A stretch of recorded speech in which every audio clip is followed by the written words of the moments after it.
Hi, friends. Thanks for joining us. Do us a huge favor.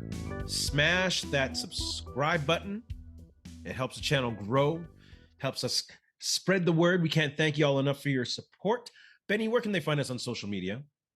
Yeah, you can find us at Ray Benny Sports. We're on Twitter, Facebook, Instagram, TikTok. Check us out also on Reddit and Discord. And don't forget to leave us a rating on your favorite podcast provider. And also, very special thanks and shout out to our show sponsor, Fahrenheit Airbrushing. Stand out on the ice, pavement, field, or in the stands with a custom airbrushed helmet, goalie mask, or any type of project. A local Manitoba business with affordable solutions. Check out Fahrenheit Airbrushing on Facebook or call them at 204-891-7431. And don't forget to tell them that Ray and Benny sent you. Yeah. I looked over there. You're looking at your screen. I'm like, oh boy, is he going to say it? I was moving the screen across, and I was like, he's like, what's pause? Why is there silence? Oh, so every time I do that, it feels like I'm a little bit auditioning for CJOB. Yeah, it's still a fun time. Yeah. Speaking of CJOB, the official Bomber coverage, the Bombers. Let's get right into it. We're going to start off with some great fan quotes. We always ask questions online. We get some great answers from Bomber fans. So we asked y'all, what's one word you'd use to describe the game against the Ticats? Benny and I picked a couple, and here they are. You want to go first? Sure. I'm going to go with awful. That's my first one, by @53 Vander Evan Charbonneau.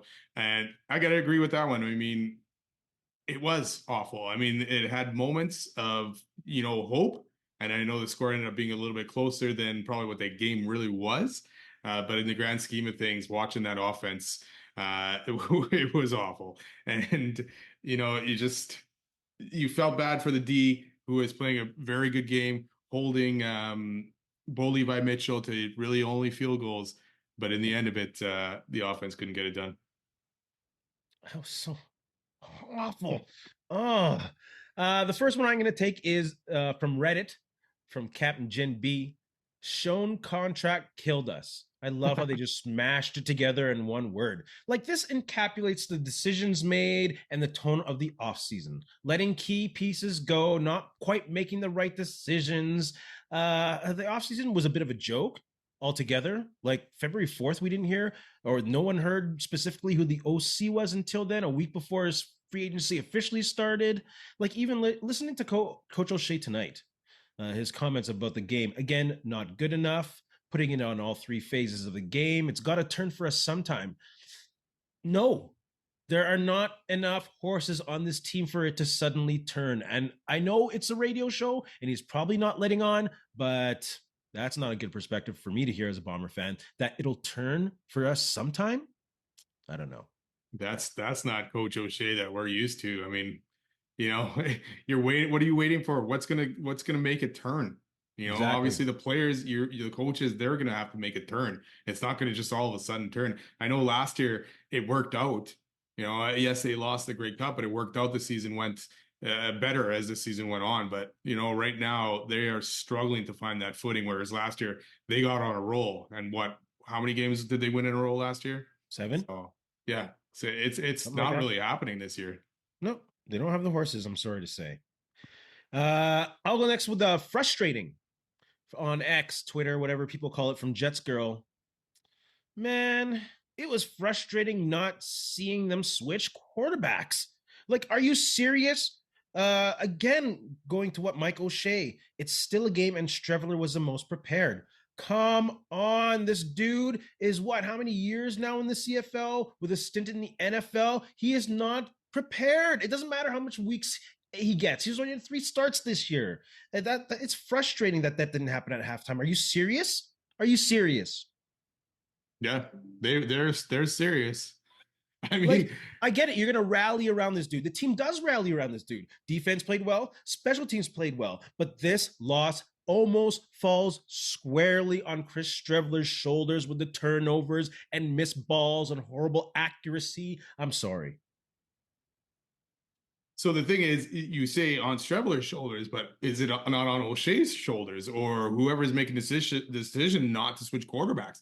Or whose decision was it to keep Terry Wilson instead of trying to maybe make a trade for Cody Fajardo or who else got traded? McLeod, Bethel, Thompson, these Yeah. kind of guys to back your guy up because you obviously don't have faith in Terry Wilson. Like Streveler struggled. The Hamilton's two Horrible. touchdowns came off of interceptions, basically, right? Yeah. So the 14, what was it, 20-10 at half? So the D had done their job for the most part. Gave up 6 points otherwise to Bo Levi and Hamilton, that Hamilton offense in the first half, besides the short field stuff. Yeah. That's why I said this loss Mm. specifically falls squarely on Strebler. Yeah, and I feel though it's also on the coaching staff for not making that change, or Walters for not finding a better quarterback in the offseason if they don't trust Terry Wilson. Well, I think that was frustrating not to see the change. Yes. Let's see what the guy can do. It's not like Strebler did any better in the second half. Like I said, the score ended up closer, and it could have ended up even closer if he got that last touchdown. But at that point, Hamilton was playing some prevent defense, anyways. Uh, my next one is predictable, and I don't really have a name because there's a lot of them on Reddit. I got Right? this one from Reddit, and there was a lot of them that posted that blue gold Jets, a few other people on Reddit, and it was predictable, right? Because you saw the same mistakes happening, you saw the same interception. The interception again. I tweeted this. The halftime, the turnovers before half, when the Bombers have an opportunity to score. And they did it. I can't remember what game, even with Claros in there, they had a chance to put up even a field goal. And I remember listening that one on the radio a bit and Doug Brown saying, just play it safe, get the field goal. Do not turn the ball over. Next play, interception. And you messed yourself out of 3 points. And I think that was the Ottawa game, I believe, which I would have probably, kind of iced that game a little bit more. But then we saw the comeback and all that stuff. So yeah, everything's just getting predictable this year. It's just like same mistakes over and over again. Yeah. I'm gonna go with a similar word, expected. Uh River City Bum. I love that handle on X/Twitter. The results were expected. Like everyone saw this coming. Going into the season again with Jason Hoden calling the plays. Like we can go back and turn the tape. The day that Buck Pierce was like, I'm out of here, I was like, bring in Jerry's Jackson. Bring in an experienced play caller. And what happened? Nothing. Even threw in Pete Costanza's name later on. Nothing. So it was expected. We knew that we've seen this blueprint already. It's not going to get any better. And then when you lose your starting QB, the wheels fall off harder. So, yep, expected. And the Bombers had coaches in house that they could have brought in to take over OC. Like you said earlier, like the announcement of the OC took forever. That made no sense to me. If Jason Hogan was your guy, why wasn't he your guy right off the bat? Right? There had to have been better options and more experience. Again, this is a Grey Cup in Winnipeg year. And yes, you've been to 5 straight Grey Cups. The core is getting older, so it would have been hard to make that 6th Grey Cup. But they should have put all their chips into the middle. I'd rather them go all in this year and suck next year because of that. To have that opportunity. I didn't know it's a CFL. You still got that opportunity. You just got to get into the playoffs. But they're making it tough on themselves. I guess all my words, well, they're not nice words, I guess, at all. I'm going with pitiful, and that's by @hads34 on Twitter X. And again, it's just the whole theme of it all. It was a pitiful effort, and to me, it was a pitiful effort just on offense. Yeah, it's the score. What did Hamilton get? 30 points, but 14 of that off of turnovers. Defense did a pretty good job until later in the game when they let Greg Bell start. Well, I know we talked about this. Greg Bell did have some good yardage in the first half as well, but in the second half, I think that D again was just getting tired, and they had no answer for Greg Bell, and he was running all over them. You know what was really frustrating for me to watch, and we'll get into even more so, but how is a team like this only waiting for the 2 minutes left in the game to play bloody hurry up offense? Come on, be creative, especially when you're going to run the ball off the bat. Beat their ass, get them tired from the beginning of the game. Not this slow garbage where you don't have a passing game. Like it's stupid decisions or lack of creativity, maybe call it, that just boggles my mind. But at the same time, pitiful. That drive, the 2-minute drive, was nothing over 10 yards. And you needed 2 scores, and every pass was 5 yards, 6 yards. Like nothing was going downfield at all. Yeah. So, I know it's a CFL and you got lots of time with a minute left in the game kind of thing, but you have to be able to move that ball downfield and threaten that defense a bit. Yeah. Hamilton's like, yeah, we'll let you dink and dunk the whole way down the field. You're wasting your own time. See, that would have been great at the beginning of the game. Dink and dunk, run them across the field, wear them out, and that'll open stuff up. But nope, any which way. And you Or I you get had too moments, mad. sorry, yeah, you had moments with Brady Oliveira over 100 yards rushing, and then you went to 3 series with him not even touching the ball Let's move when on this to the game next was one then. when this game was still close. Yeah. Because we're going to talk So about yeah. Brady Oliveira for sure. What statistic tells the story from the Ticat game? How is this guy only getting 2 carries in the second half of the game?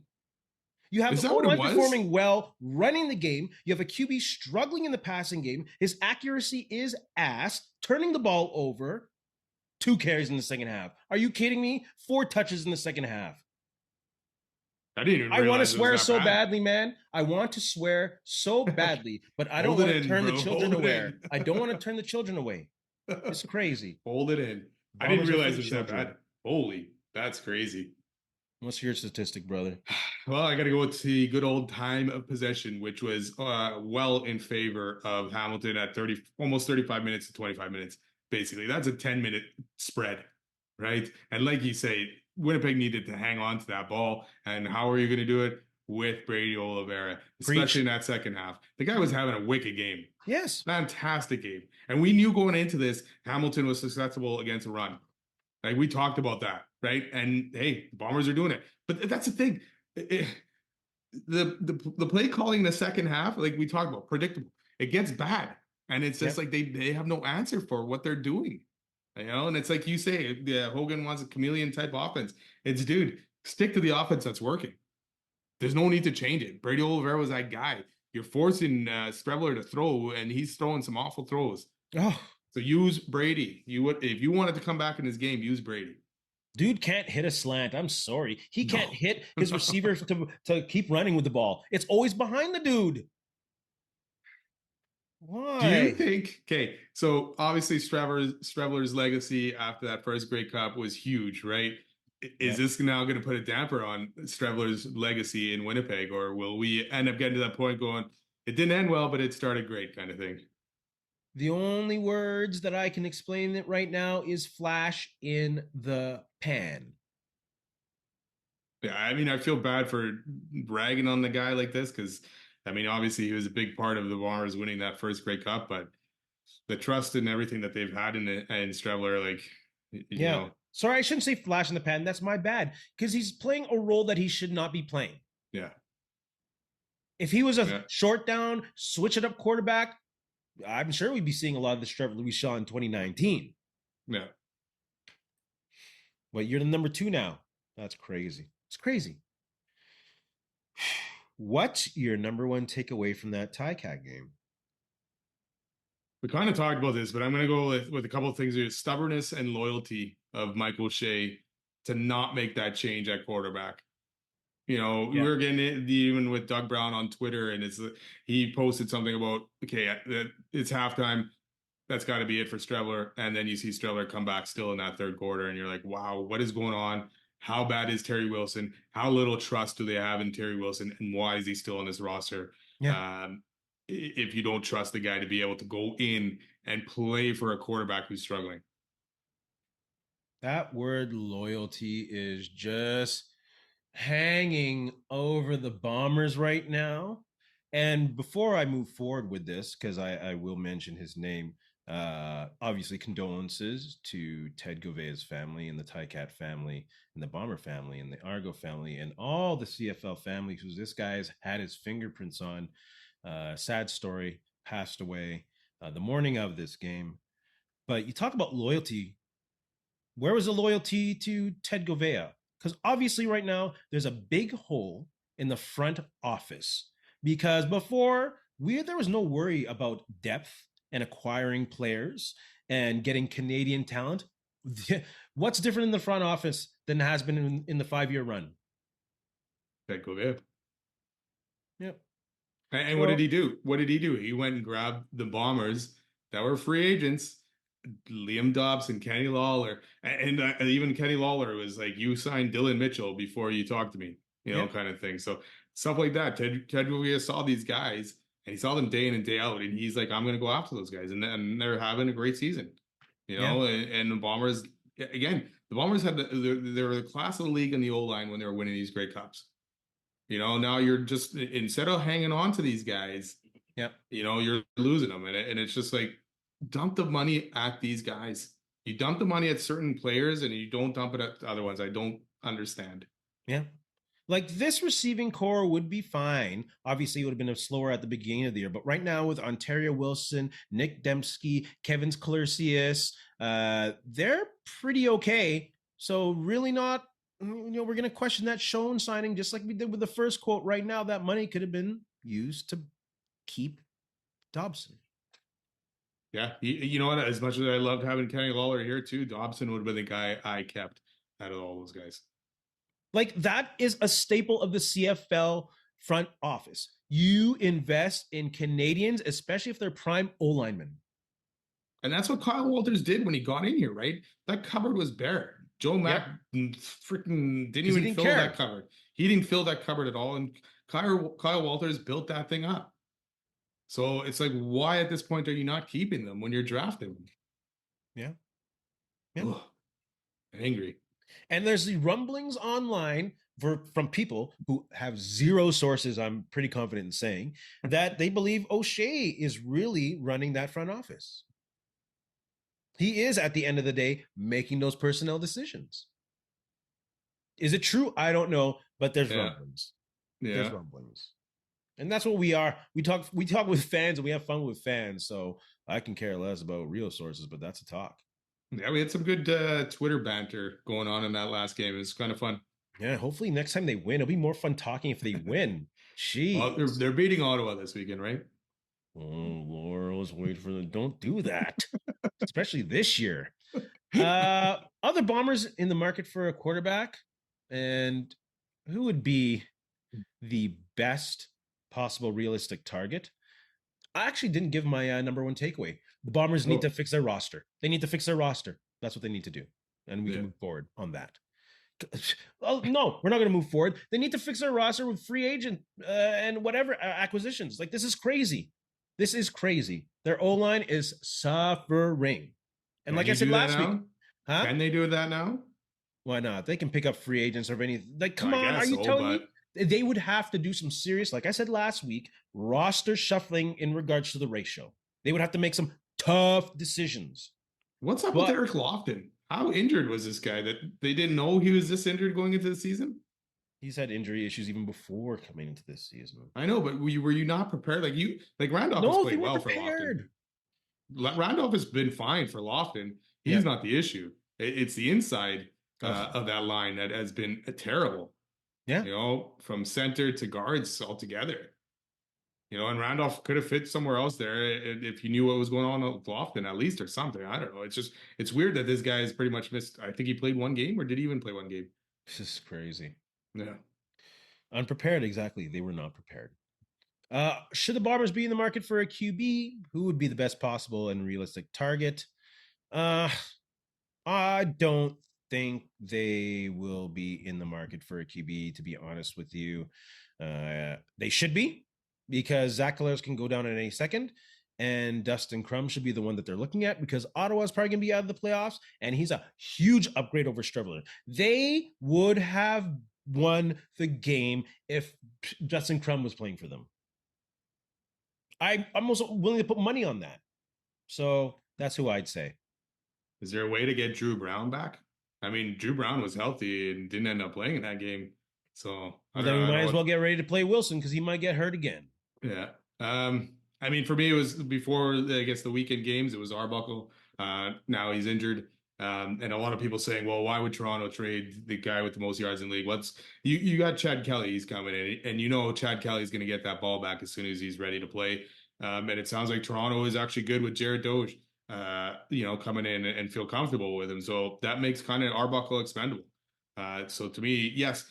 It was, and also at the same time, the Argos could ask for a fortune to the Bombers to get Arbuckle. And this is only if Zach is out completely, right? If Zach's still going to be missing the next 2, 3, 4 games, right? Obviously, if Zach's back, you're probably not making any move at all. But yeah, I mean, Arbuckle would have been the guy that I thought they could have got because you look at every other team, Edmonton with Fajardo, they're not trading Fajardo, they're still in the mix. Montreal's not trading McLeod Bethel Thompson because you never know what David Alexander and so on and so forth with all the rest of these teams. That's the thing too with Arbuckle. You never know with Kelly in regards to him getting injured again. And Arbuckle saved their ass and got him a cup. Yeah, I'm just saying, but yeah, if you offer a team enough, you never know. I But would say the is it Bombers would worth it probably for that? probably have to offer a active starter for them to help. Like Oh yeah, it'd active. be Like, hey, give us I don't know, Kyrie Wilson. yeah, it'd be a first and yeah, maybe a player in that caliber. Yeah, Because they're still competing for a playoff spot. That's why I kind of lean to Ottawa. yeah. Ugh, Ottawa's still kind of in the mix as well, especially if they beat the Bombers. are they in the mix? What's your number? Oh, we did that. Number one take. No, we haven't done that. What's your number one takeaway from CFL Week 15? Let's move on to some CFL talk. Bomber fans, CFL fans, please do us a favor and smash that subscribe button. See some great growth. And like Benny said, some wicked action on X. We can't wait for the next game to chat with you. What's your number one takeaway from CFL Week 15, brother? I think once the Montreal Alouettes get healthy, especially at quarterback, they are going to be the team to beat. Yeah. They came in and spanked Saskatchewan in Saskatchewan after Saskatchewan was riding high after 2 wins over the Bombers. And really, I mean, Saskatchewan only 2 losses were against Calgary, and Montreal came in with 3 last names and gave it right to them. They could be very dangerous. They're getting healthy. They're getting healthy. That kind of segues into mine. The Grey Cup is up for grabs. Like more so than a lot of past years, obviously, because the Bombers have been such a stalwart. We're like, oh, we'll lean towards them with confidence. But from week to week, this season has been up in the air. Saskatchewan, Montreal, Calgary. It's crazy. So it's really hard for me to put any money on anyone at this point. Well, yeah, Saskatchewan had a chance to put a stranglehold on that first in the West. They've clinched a playoff spot, Yeah. but they had a chance to really put some more distance between them and Calgary. Now they've left the door open for Calgary to come back. And I should actually go put 20 on Montreal right now. That's probably a good should. one. Probably should. Where's my phone? I'll do this after. Sorry, I don't gamble. I don't gamble. I don't gamble. If there anyone wants to partner up with us, we're down. He likes to gamble. Sorry. Let's go on to this. What was up? We could talk about gambling? No. All right. My gambling so far hasn't been good this year. Oh, those parlays make me sad every week. I should just stop. Parlays are just a waste of money for the most part. Is it? Until you get lucky and hit one. Yeah, exactly. I'd like pick 18 different legs and put 25 cents and expect to win $18,000. Are you crazy, Ray? Get out of here. One day you might. I'm trying to predict like the first touchdown scorer of every game in the week. Wow, that's tough. I should just go play an arcade game. Yeah, exactly. I'm off track now. Let's go to the CFL Power 4, starting from 4 to 1. Who do you got at 4? Just because they were off and haven't played in a bit, I'm going to put Calgary at number 4. Oh, Calgary at number 4. For me at number 4, I got BC. BC re-enters it with a decently convincing win against a very weak team. Who do you got at number 3? BC for me is so up and down though. They just lost Ottawa, they beat Ottawa, all that kind of stuff. Are you trying to debate my choice? Yeah, no. Are you trying to debate my choice? Because you put the CFL's number 1 defense at 4. Yeah, just because they haven't because of a week off. Come on. And they lost to Edmonton their last game. So also it's always hard to beat someone in back-to-back, especially in the rivalry games. Wow, Saskatchewan did it. But, wait.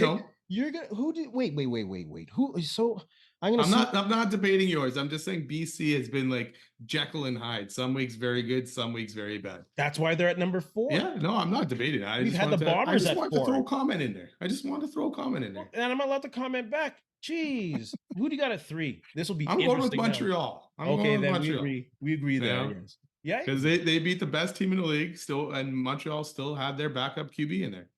They are sneaky scary again. Shades of 2023.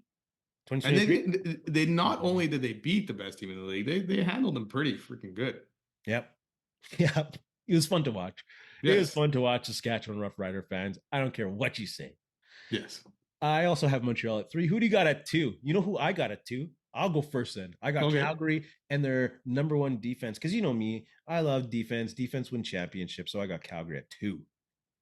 Um, I got Hamilton at number two. Yeah, they beat the Bombers. I mean, yeah, that's it. I got Hamilton at two. The offense and the defense for the most part looked pretty good. Again, it's a Bomber offense, Yeah. but Hamilton got it done. That's fair because I did not put Hamilton. I think BC is better than Hamilton for some reason. I have Hamilton Yeah, at 5. I guess BC last time they played, they did beat Hamilton. So, I'm fair for but criticism on that though. I get it. If people say, well, how can you not have Hamilton in your top? I just don't. I'm sorry.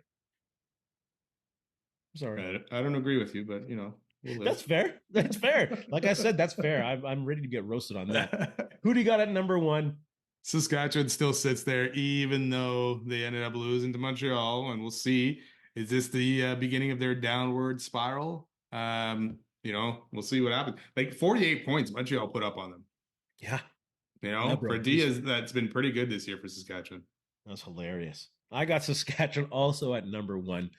Yeah, I'm gonna keep on defending this of not having Hamilton in my top 4. When I go team to team at the end, because it was really hard not putting Hamilton ahead of BC. But if I look at next week and BC and Hamilton were to play, because Hamilton came off that losing streak against a weak Bomber team. Well, no, they beat Montreal, but that was Oh, with that's right. the That's fourth right. stringer still in there. Yes, there's a different Montreal So, team. Well, that's right. but That's right. They did beat Montreal. BC just lost to the Red Blacks the week before or 2 weeks before that. So We're talking about the CFL parody is crazy this year. This is fun. This is fun. CFL fans, put your comments in the comment section below. That was a crazy Power 4. Let's go into quick shots, quick answers to finish off the show. Feel free to put your answers in the comment section below. That rhymed. That was awesome. Which Bomber has been the biggest surprise this season? You go first. I'm gonna go Kyrie Wilson. We knew he was a good player, but we also thought he was fading away over the last season, and then the injuries. We weren't expecting a lot from Kyrie. I mean, if we go back and listen to our previous podcast, we were probably like, "Oh, why are we keeping him?" kind of thing. Yes. But yeah, he has had a pretty good season coming off those injuries and at the age that he is right now. Yeah, he keeps proving me wrong on a weekly basis, and that's great. Yeah, Jake Thomas would prove me wrong on a weekly basis. he did that 1 week. And then nothing. My Bomber biggest surprise this year. I'm gonna go Trey Vavo, great returner and also a solid defender so far. Which Bomber has been the biggest disappointment? I'm gonna go Chris Strebler. He's regressed horribly. I just said QBs altogether. Strebler and Zach, even Zach. He's had a couple good games, but for the most, I think right now both QBs are 1 and 2 in the league for interceptions. That's crazy.